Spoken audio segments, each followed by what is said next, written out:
దేవతల్లో ఇద్దరిని మాత్రమే శనీశ్వరుడు పట్టలేదని మన శాస్త్రాలు చెబుతున్నాయి. శనీశ్వరుని ప్రభావం విఘ్నేశ్వరుడు, హనుమంతునిపై పడలేదని పురాణాలు పేర్కొంటున్నాయి.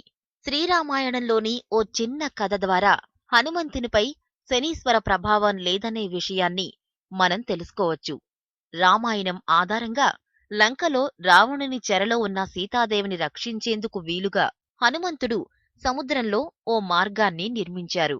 ఈ మార్గం నిర్మించే సమయంలో శనీశ్వరుడు ఆ ప్రాంతానికి చేరుకున్నాడు. శనీశ్వరుడు సముద్ర మార్గాన్ని నిర్మించడంలో చేయూతనిచ్చేందుకే ఆ ప్రాంతానికొచ్చారని అందరూ అనుకున్నారు. కాని హనుమంతుణ్ణి పట్టేందుకే శనీశ్వరుడు వచ్చినట్లు శని భగవానుడు తెలిపాడు. చెప్పినట్లు హనుమాన్ తలపై ఎక్కి కూర్చున్న శని హనుమంతుడు చేసే పనులకు అంతరాయం కలిగించాడు. కాని శ్రీరామ భక్తుడిగా సీతాదేవిని రక్షించేందుకు చేస్తున్న సుకార్యమునకు శనీశ్వరుడు తలపై కూర్చుని అంతరాయం కలిగిస్తున్నాడని భావించిన హనుమంతుడు శనీశ్వరుణ్ణి తనను వదిలిపెట్టి కాలు భాగాన పట్టుకోమని చెబుతాడు. అందుకు శనీశ్వరుడు సమ్మతించి హనుమంతుని కాలుని పట్టుకోవాలని ప్రయత్నించాడు. అయితే హనుమంతుడు తన మహిమతో శనీశ్వరుణ్ణి కాలి కింద భాగంలో అణిచివేయడంతో శనీశ్వరుడు మారుతిని పట్టుకోవడానికి వీలుపడలేదు.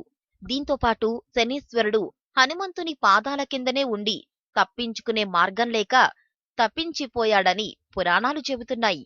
అందుచేత శనిగ్రహ ప్రభావం నుంచి తప్పుకున్న హనుమంతుణ్ణి పూజించేవారికి శనీశ్వరునిచే ఏర్పడే ఈతి బాధలు పూర్తిగా తొలగిపోతాయని పురోహితులు చెబుతున్నారు. కాబట్టి శనివారం నాడు లేదా అమావాస్య తిథుల్లో హనుమంతునికి నేతితో దీపమెలిగించేవారికి సకల సంపదలు చేకూరుతాయని విశ్వాసం. ఇంకా రావణుడి చెరలో ఉన్న నవగ్రహాలను తప్పించిన కారణంగా హనుమంతునికి శనీశ్వరుడు ఓ వరమిచ్చాడని, ఆ వర ప్రభావంతో ఏలినాటి శని ప్రభావంలో ఉన్న జాతకులు హనుమంతుణ్ణి స్తుతిస్తే వారికి శనిగ్రహంచే ఏర్పడాల్సిన ఈతి బాధలు, సమస్యలు తొలగిపోతాయని పురాణాలు చెబుతున్నాయి.